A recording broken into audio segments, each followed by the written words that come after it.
Thank you, Hans, and welcome to everybody, whether it's morning, afternoon, evening, or maybe late night.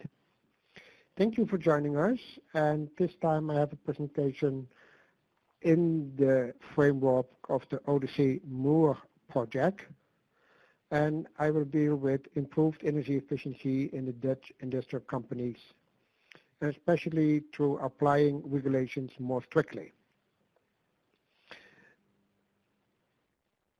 The overview of the presentation is that I first give you some background on the Dutch voluntary agreements. As you might know, we have in the Netherlands voluntary agreements since 1992, so rather a long time. Then on our energy agreement for sustainable growth that a large number of organizations in the Netherlands agreed to in 2013. And then on the Dutch Environmental Management Act that has impact on the Dutch companies.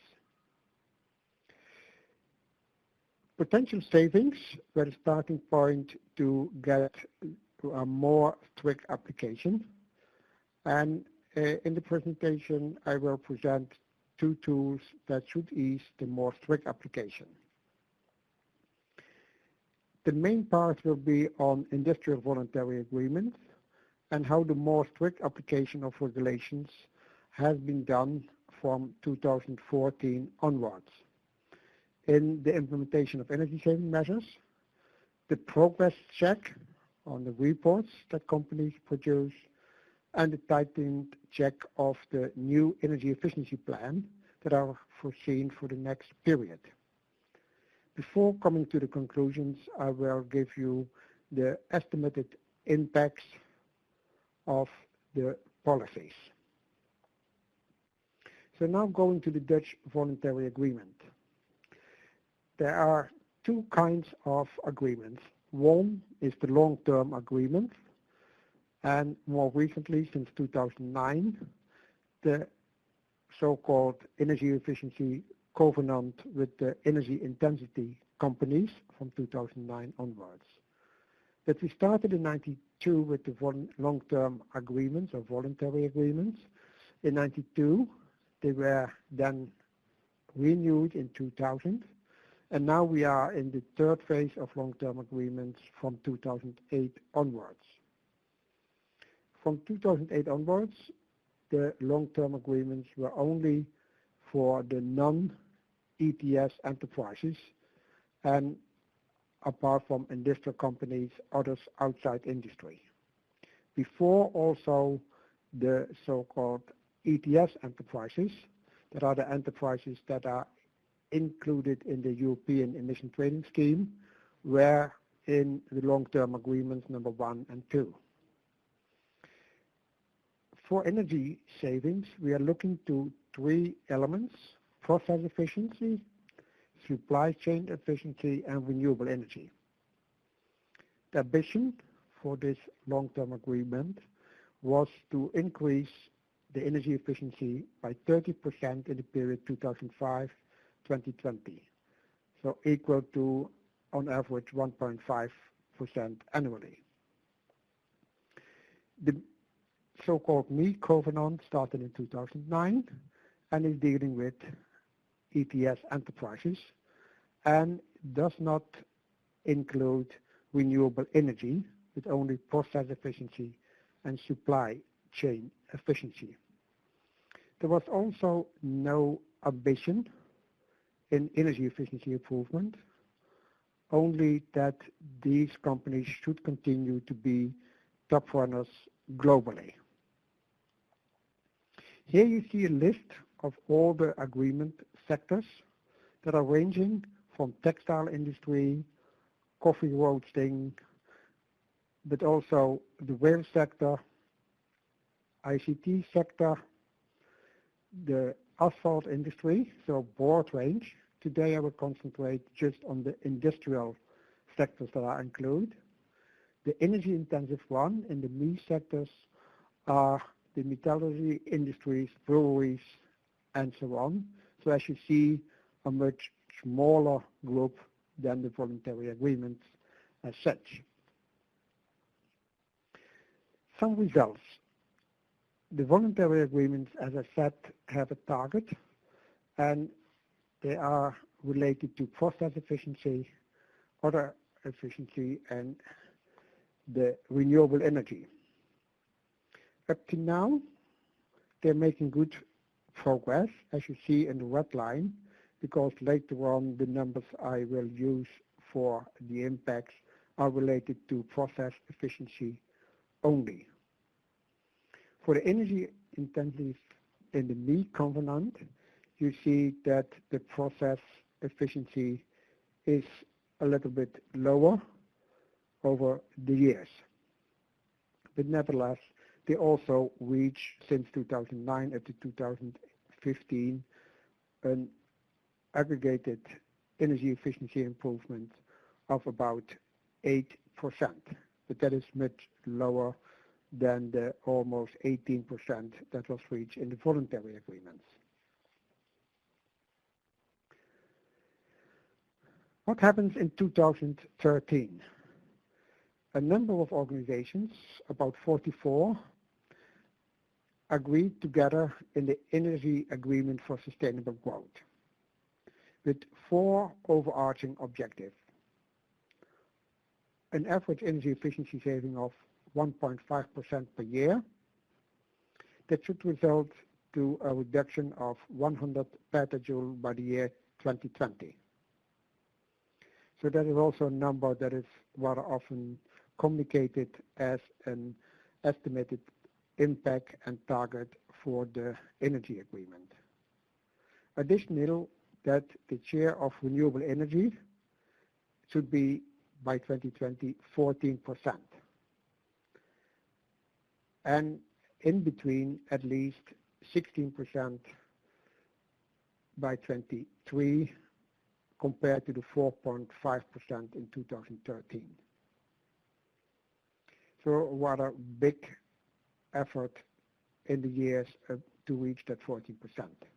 But also creating additional jobs by 2020. For industry, the energy agreement made a differentiation between industries that are not in the ETS, the European Emission Trading Scheme, and those that are inside the ETS. Now you see that non-ETS is more or less in line with voluntary agreements, the long-term agreements, and EU ETS, those that are in the me covenant. But keep in mind that not all industry companies are within the voluntary agreements. So there's also a large number of companies that are outside. In the energy agreement, it was agreed that for the industry non-ETS, implementation and enforcement of the Environmental Management Act, I will comment to that later on, with an obligation to implement energy savings measures with a payback period of 5 years or less. So that should be implemented and enforced. For the EU ETS, such thing was not agreed, but that they should join the government in endeavoring supplementary to the voluntary agreement, a framework of company-specific one-to-one agreement. So what is that Environmental Management Act that is important for the industry in the non-ETS? This regulation regulates the environmental impact of organizations and also industries. And it requires to implement the energy savings with payback of 5 years or less. Additional, a company that has a higher annual energy use can be forced to conduct also an inspection for potential energy saving measures. So these bigger users can be forced to do an inspection. This inspection was done already before the EU, under the Energy Efficiency Directive, came up with the obligation of an audit. As I said before, the EU ETS companies are excluded from this requirement, and that is also the reason why for the energy agreement a different obligation was selected.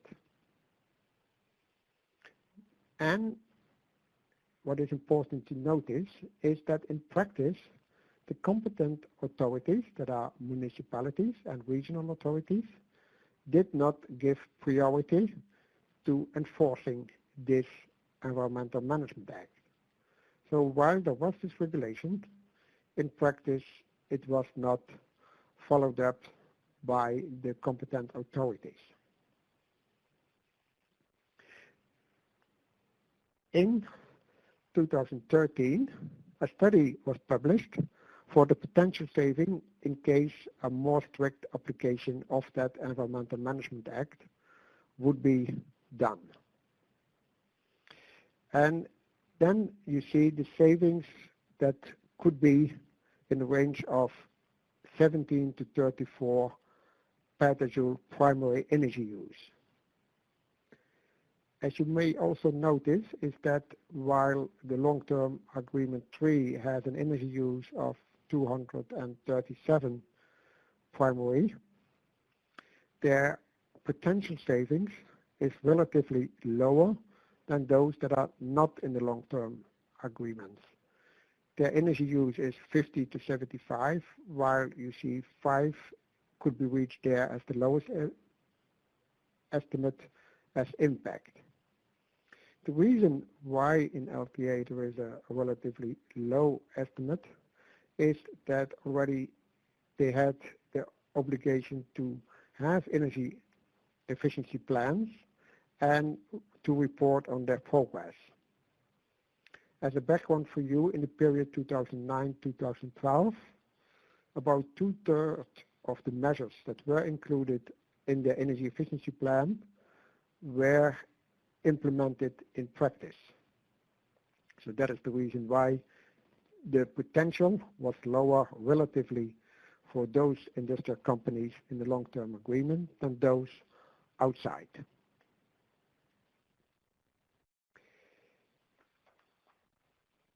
You cannot have a more strict application from one day to another. And it was agreed that at least 2 tools should be developed to ease a more strict application.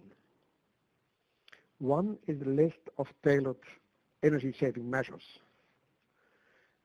That is measures with a payback period up to 5 years that are applicable in one of the industrial sectors, whether it's coffee, brewery, or other industrial organizations related to the sector.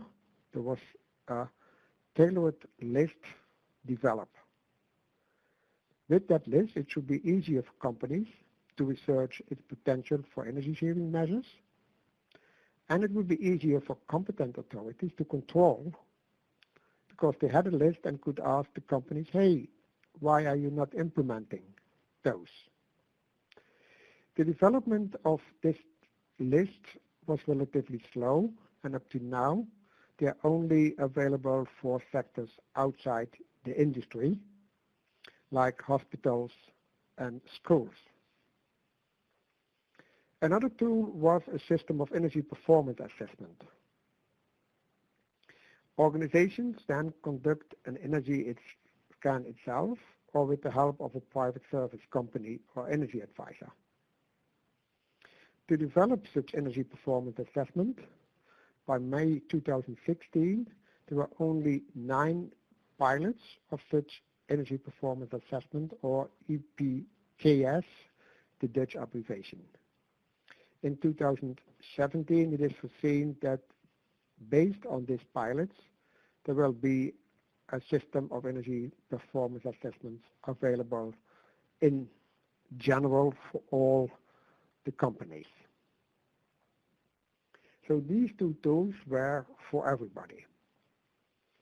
But what is going on in those companies that are in the voluntary agreement? as your background, over 1,000 organizations are in that voluntary agreement, the majority in the long-term agreement. Together they account for about 25% of the Dutch energy use. On the other hand, the progress report of the long-term agreement indicated that about 20% of the participants did not implement the energy-saving measures as included in their energy efficiency plans. So that also there, you could say 80% implement, but still 20% not. So that application, if it would be strictly, would then result in further energy savings because also the remaining 20% within the long-term agreement participants should be then implement those measures. And in 2015, so 2 years after the energy agreement, the government and the companies in the long-term agreement agreed to tighten the implementation of the long-term agreement and also the ME covenant by two things. One is the introduction of a declaration of progress related to the implementation of saving measures, and a more in-depth control of the energy efficiency plans for the period 2017-21.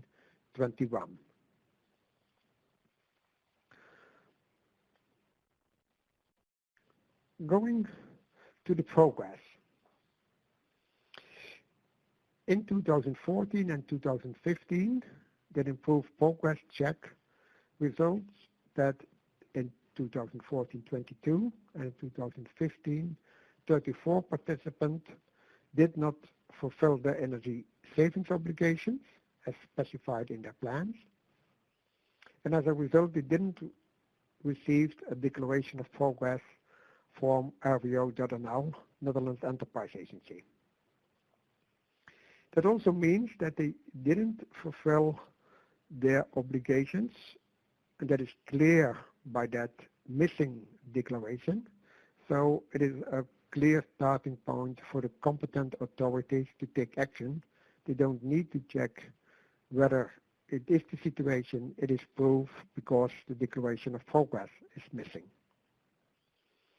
An additional element was that those who are missing the declaration of progress cannot apply for a refund for the tax return system on the tax on energy use. Before 2013, there was an exemption for the energy tax for the energy intensive industry, and it was replaced by a tax return system to ensure that only companies that implement the agreed energy saving measures could receive such a refund.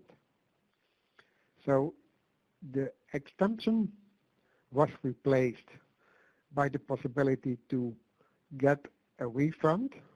The amount was the same, but you can only apply for the refund if you have a declaration of progress.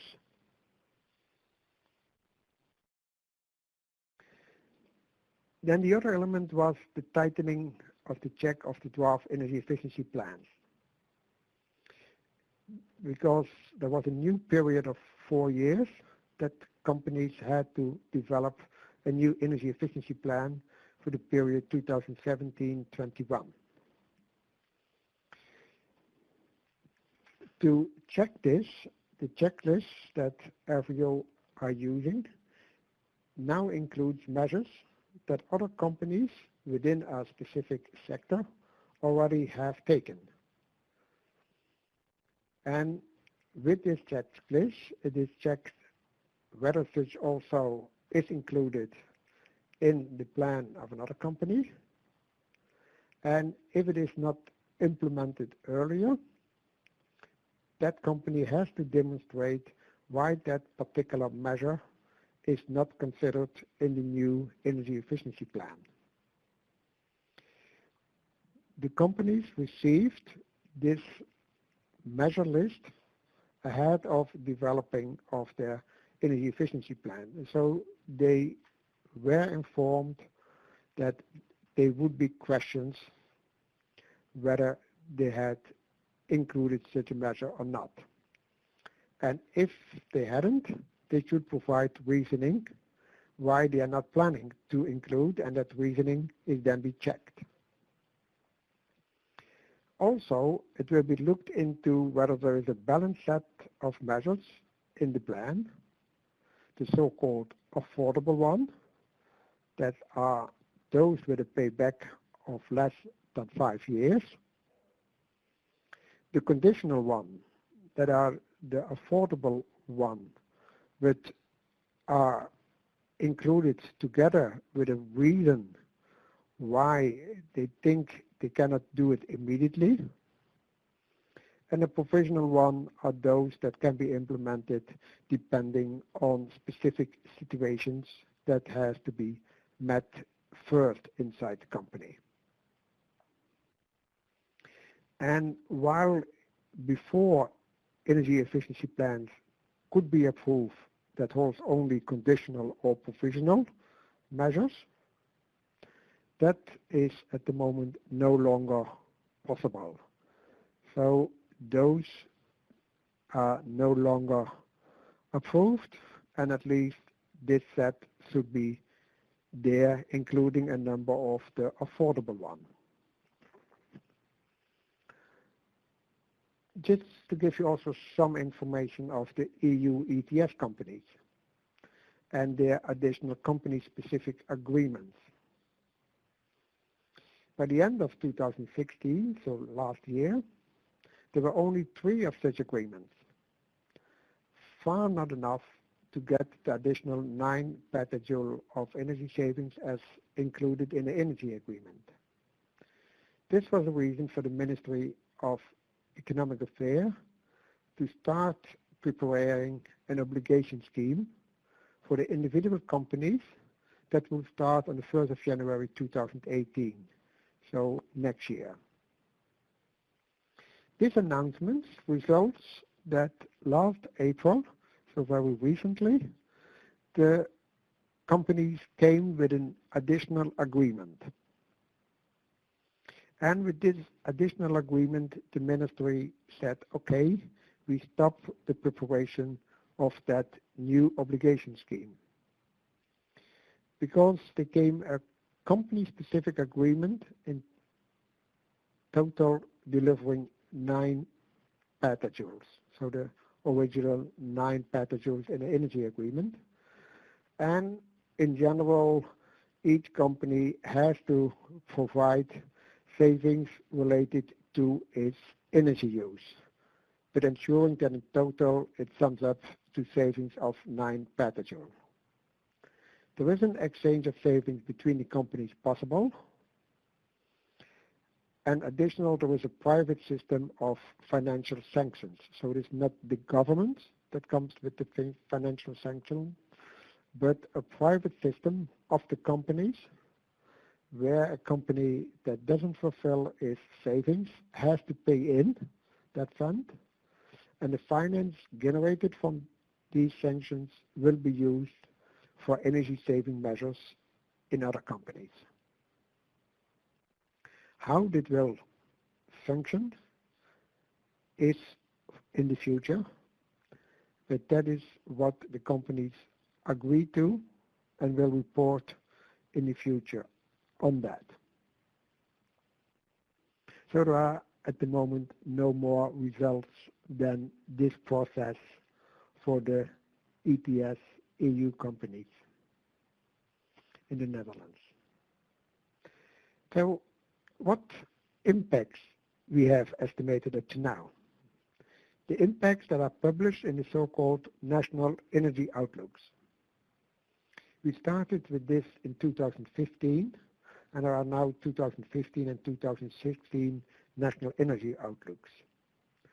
For the impacts of savings in the industrial sectors, inputs from, among others, the monitoring activities in the long-term agreement and the meat covenant for use, the evaluation study of the energy agreement for sustainable growth of 2016, and the evaluation of the pilots of that assessments. In general, the estimated impacts indicates a slow start, but nevertheless it is expected that the targets will be reached by 2020, with the exception of the 9 petajoule for the company-specific agreement, as I indicated just before.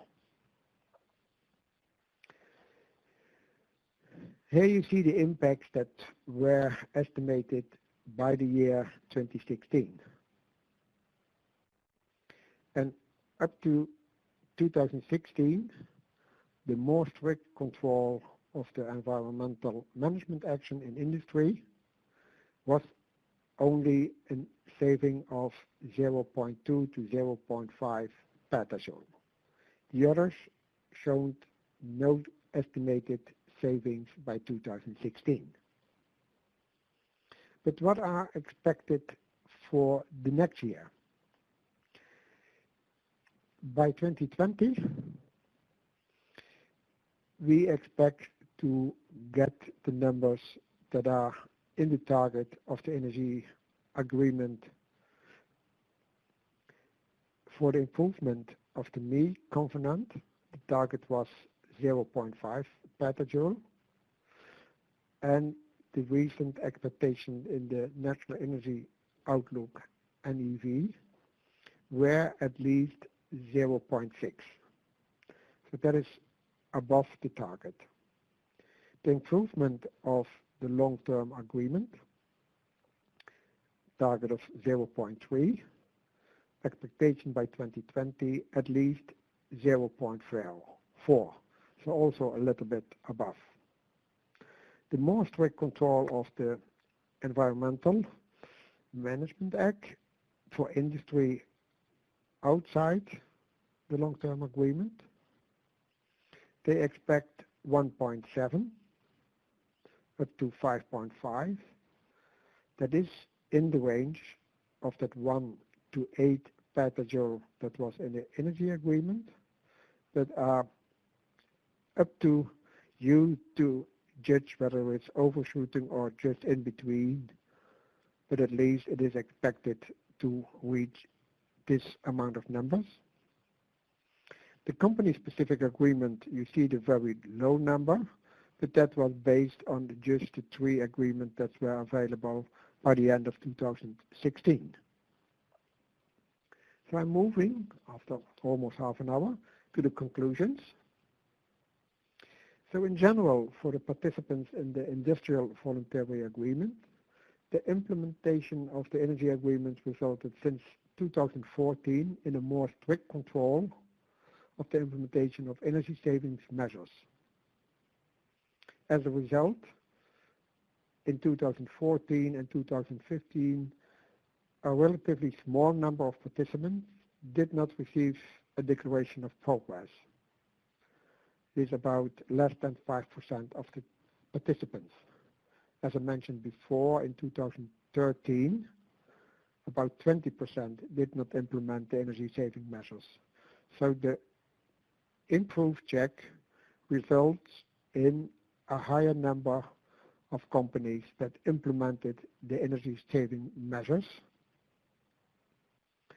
On the other hand, for those 22 and 34 companies, it is not known yet whether the competent authorities took actions in line with the regulation, and it's also not known whether those companies before got tax reduction. So that is not known.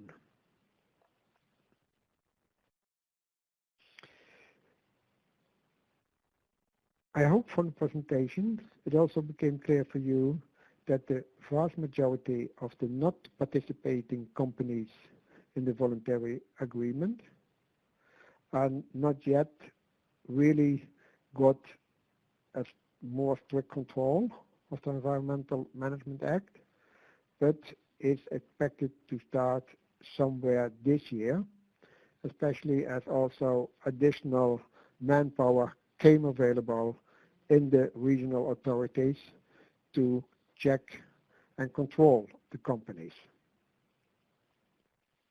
In the beginning of the presentation, I said that the energy savings were about 1 to 8 petajoule.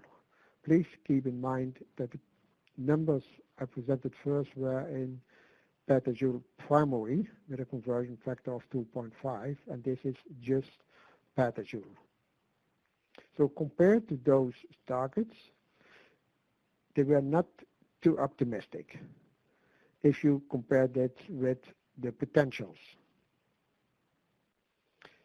Nevertheless, it has up to 2016 not resulted to high additional energy savings, while it is projected by 2020 that the lower level of the target of 1 pg will be reached and maybe as high as 5.5%. That is for those outside the voluntary agreement. A personal comment is that the foreseen results, I judge them as modest compared to the indicated potential.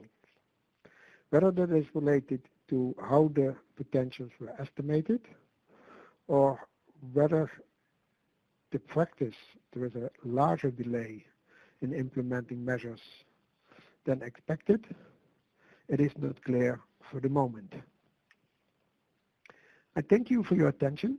I hope I give you an overview of how the more strict application of regulation resulted in some improved energy efficiency in Dutch industrial companies, but that it is expected that in the coming years it will be more, and that also the targets as agreed in the energy agreement in 2014 will be reached in the projections by 2020. Thank you again, and I'm looking forward for questions.